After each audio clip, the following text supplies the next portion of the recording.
bahawa dirinya itu hanyalah hamba Allah yang tidak berhak melakukan sesuatu mengikut kehendak dirinya, tetapi hanya mengikut kehendak Allah. Lalu apa yang dimaukan oleh Allah? Yang dimaukan oleh Allah, kamu membawa kerahmatan kepada umat. Kalau umat itu sesat, kamu rangkulnya kepada Allah, bukan kamu jauhkan, singkirkan mereka. Kalau umat itu maksiat, kamu asuh mereka, didik mereka, bimbing mereka, sehingga mereka dekat kembali kepada Allah. Itu rahmatan. Itulah yang ditunjukkan oleh baginda Nabi sallallahu alaihi wasallam. Maka baginda membawa cahaya itu kepada jiwa, kepada dada pemerintah, kalangan sahabat di Madinah, kepada masyarakat, kepada rakyat di Madinah. Yang mana rakyat di Madinah hidup jiwa mereka itu dengan Allah, hatinya sentiasa mengingati Allah, hatinya sentiasa berzikir kepada Allah. Bahkan zikir mereka itu bukan lagi zikir pada lidahnya, tetapi zikir pada hati dan rohnya. Sehingga setiap masa mereka merasakan, sehingga setiap keadaan mereka merasakan wa huwa ma'akum aina ma kuntum. Mereka merasakan hal itu, bukan membicarakan hal itu. Mereka merasakan kehampiran, bukan mereka mengalunkan ayat-ayat wa nahnu aqrabu ilaihi min hablil warid, tetapi mereka merasakan kehampiran Allah itu. Kerana sucinya jiwa mereka, maka cahaya kehampiran Allah itu meresap ke dalam diri mereka, sehingga mereka itu benar-benar menjadi khalifatullah fil ardh, menjadi khalifah Allah untuk membawa kemakmuran, untuk membawa kerahmatan, untuk membawa kebaikan, untuk membawa keadilan, untuk membawa kebajikan kepada seluruh umat. Maka demikian sekiranya dibawa kepada pemimpin, kepada pemerintah, kepada ulama, kepada santri, kepada usaha, kepada seluruh rakyat, maka kesemuanya akan berlumba untuk melakukan kebaikan. Kesemuanya akan berlumba untuk meninggalkan kemungkaran dan maksiat. Alhamdulillah, kalau di Aceh ini, seperti yang dikhabarkan kepada saya, alhamdulillah sudah ada perjuangan ulama yang dahulunya hingga sekarang. Ada bagian ulama yang mengasuh umat membetulkan faham terhadap umat dengan faham akidah Ahlussunnah wal Jamaah. Alhamdulillah. Ada ulama yang ahli bahagian fikih yang memberi faham mengasuh umat agar beramal dengan amal ibadah mengikut mazhab-mazhab yang muktabar, khususnya mazhab Syafi'i, dengan menghormati juga mazhab-mazhab yang lain. Alhamdulillah sudah ada kalangan ulama, asatidz, para ustaz, para ahli agama yang memperjuangkan hal ini.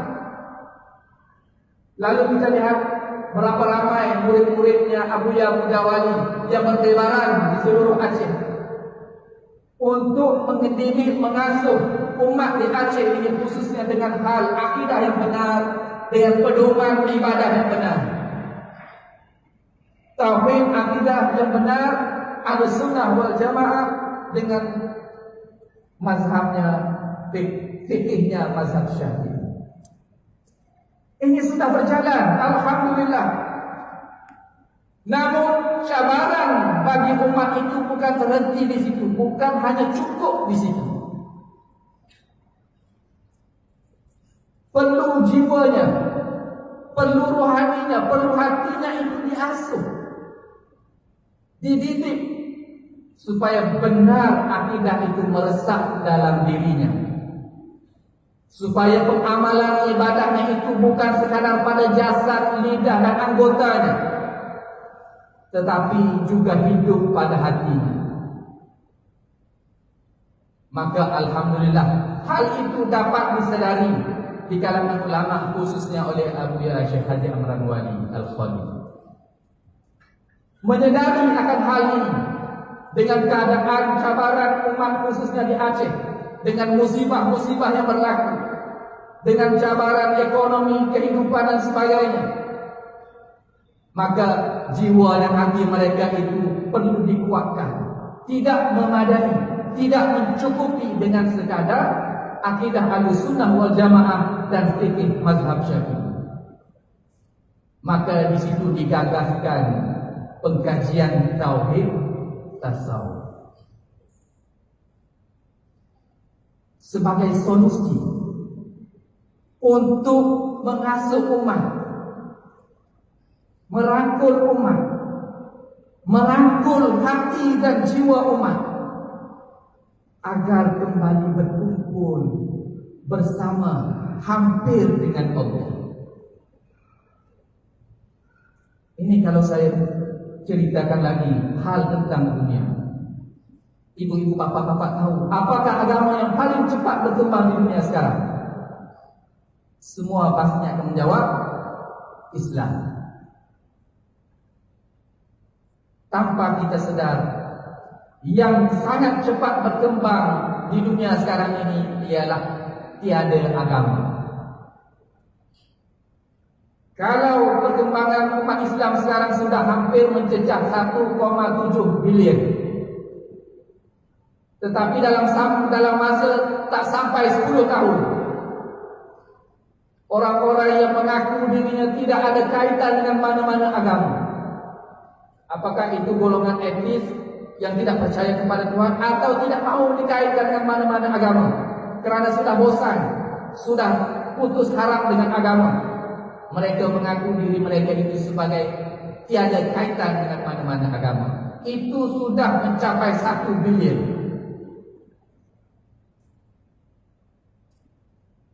Itu tidak termasuk daripada wilayah Indonesia, daripada Malaysia, kerana jumlah tersebut hanya jumlah yang dicatat daripada mereka yang berani mengaku.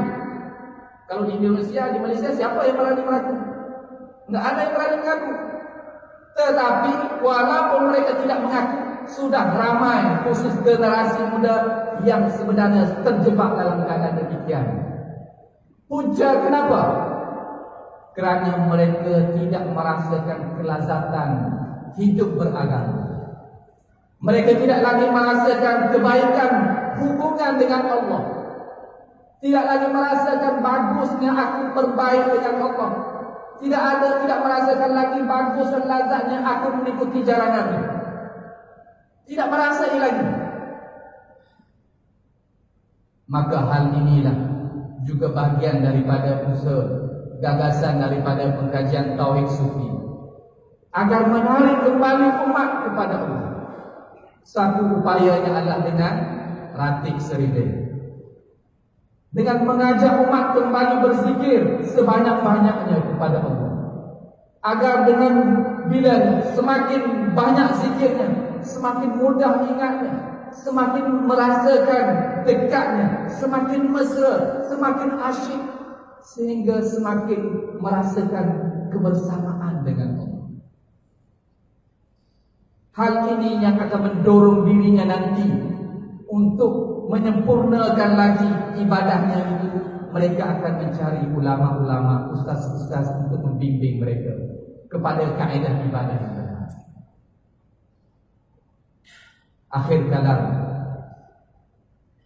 Akhir bicara saya sebagai orang daripada luar Aceh terkait dengan persoalan yang diajukan kepada saya di awal tadi.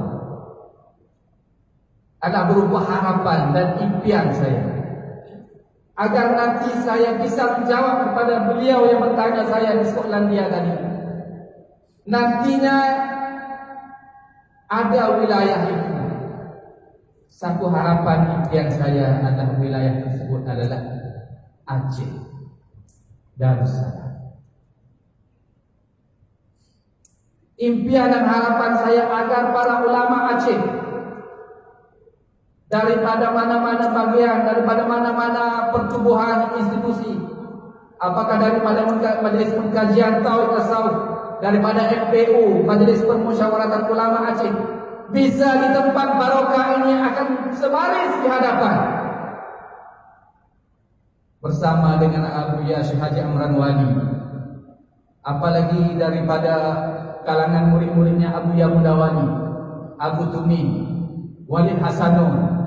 Kesemuanya menurut impian dan harapan saya, mereka upaya sebaris di hadapan umat Aceh bersama dengan pemerintah Aceh, merangkul seluruh umat Aceh, bersama membina umat Aceh, mengasuh umat Aceh agar Aceh kembali seperti mana zaman kegemilangan Islam, zaman Sultan Iskandar Muda.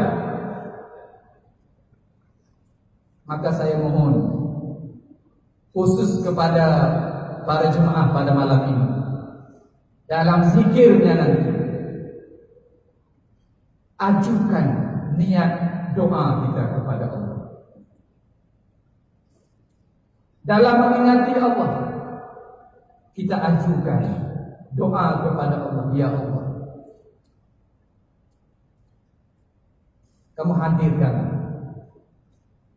para ulama di hadapan kami bersama seluruhnya, mengasuh kami bersama dengan pemimpin-pemimpin Aceh, merangkul kami, membawa kami kepada keadilan yang sebenar, kepada kesejahteraan yang sebenar, kepada Aceh yang maju, yang makmur, yang bisa menjadi satu contoh keindahan yang benar tentang Islam, yang upaya untuk membuktikan, menunjukkan kepada umat dunia akan keindahan daripada Al-Quran, daripada contohnya akhlakul karimah, sunnahnya baginda Rasulullah sallallahu alaihi wasallam. Saya mohon demikian bersama-sama dalam zikir dan doa kita nanti. Pasangkan niat tersebut. Mudah-mudahan nantinya Masjid Baitur Rahman ini akan masyhur sekali lagi di dunia. Bukan kerana upayanya bertahan daripada musibah tsunami, tetapi kerana upayanya untuk menjadi tapak kembali kebangkitan umat Aceh yang bagus, dengan petunjuk ilahi, dengan rahmatan lil alamin, dengan jiwa yang hidup, yang bersambung, menyambung, mesra dengan Allah Subhanahu wa taala, dan penuh cinta kepada baginda Rasulullah sallallahu alaihi wasallam. Lebih dan kurang saya mohon maaf. Wabillahi taufiq wal hidayah. Wassalamualaikum warahmatullahi taala wabarakatuh.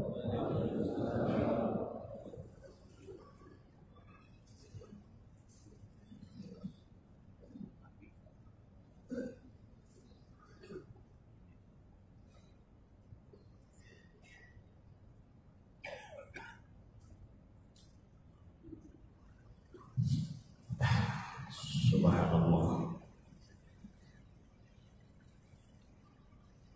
Semua kita saya yakin